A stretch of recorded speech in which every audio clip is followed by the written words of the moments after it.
The first baby steps to making changes and bolstering a confidence and self-value is to accept that it's not something that you're born with. Yes, people are more charismatic than others, but your confidence is like your fitness in that it moves along with the activity level that you're giving it.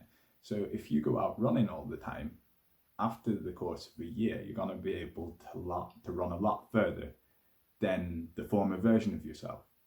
And the same is true of confidence. If you spend a year taking baby steps to do the things that push your confidence up, you'll find your level of capability and what you're willing to achieve and take on is much bigger than it would have been with your former self. So sticking with the example of fitness, because I think it's a real good metaphor or comparison to use for this specific subject, is that in 2021, fitness is on a hype train. Everyone's all into fitness. Gym memberships through the roof, people taking gym selfies, and just generally the public discussion around getting in shape and physical well-being is huge. The issue for me being that, yeah, that does a lot to increase your confidence too. But there's not as much public knowledge that's dripping down from specialists about confidence and how to improve it the same way there is from fitness professionals all the way down. I just wanted to quickly share a few of the points that help me exercise my comfort zone and keep it at its peak, and the ones that are purposely and specifically picked because they can just be adopted on the fly, just like that. The first one of my tips I want to share is make stuff.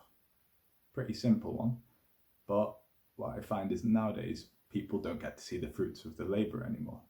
So often you can go to the workplace and hammer 10 hours into work, and at the end of it, you don't get to see the result of your work.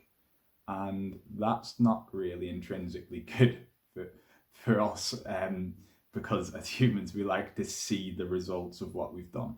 So when you get back from work, or when I haven't done anything particularly creative, then that's where I lean into cooking a meal from scratch, journaling, or even drawing. So they're very simple things. They don't take me more than 20 to 40 minutes generally. But just like stretching or going for a run, it's something I adopt in my day to make sure I never go without the endorphins that I get from feeling good about creativity.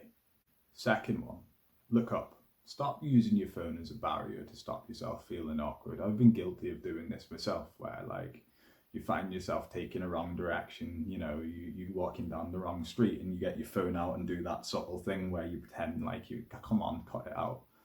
So even when you're in a waiting room, you can look into your phone and start talking to people virtually, but there's people around you that you're purposely avoiding by going on your phone. These people are a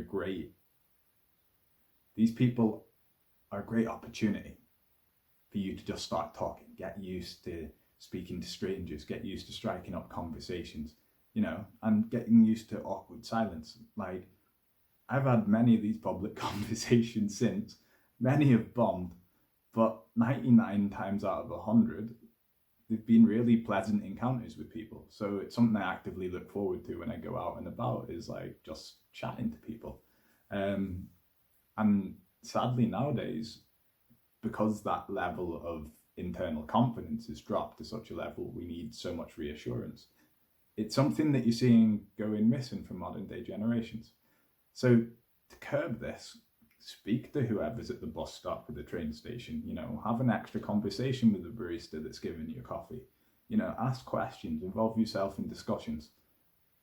Don't just go on your phone to avoid the feeling of feeling all because in the long term, you're going to find yourself in situations, like I said, where you're feeling uncomfortable, where you've just trained yourself to rely on something that you're not always going to have. The point I'm getting at with the second tip is, by providing yourself a safe place to fail in day-to-day life, you're familiarizing yourself with discomfort and you're coming through it and overcoming it, which then you condition your brain to go, do you know what? In the face of uncertainty at the other side, I'm okay. So no matter what comes of this, I will be okay. If I ask this person out that's way out of my league and they say, ooh, no, I'll still be okay. You know, then when the audition comes round and I go in and I bomb the audition, I'll be okay. I can go in the next one, just improve. But after a while, the nerves start coming, you know? So you no longer feel the pressure or the withdrawal to doing those things that mean putting yourself out there. And the third and final tip that I want to share is quite a simple one that there's a lot of emphasis on anyway, but it's just simple body language. So when you're out and about, take a note of your body language, because it's a reflection of where your confidence is actually at. So I always try and keep myself up straight, keep my shoulders back, speak clearly, look people in the eye, and slow myself down.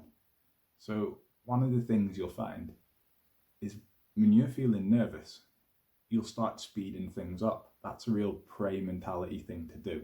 It's because you're trying to get from A to B as fast as possible. So the period that you're exposed for is as small as possible. Confident people take their time. So you always have more time to get things across and express things than you think. And if you're allowing other people watching you to rush you through that, you're only going to make yourself feel more stressed. So relax your body language, breathe, and slow down.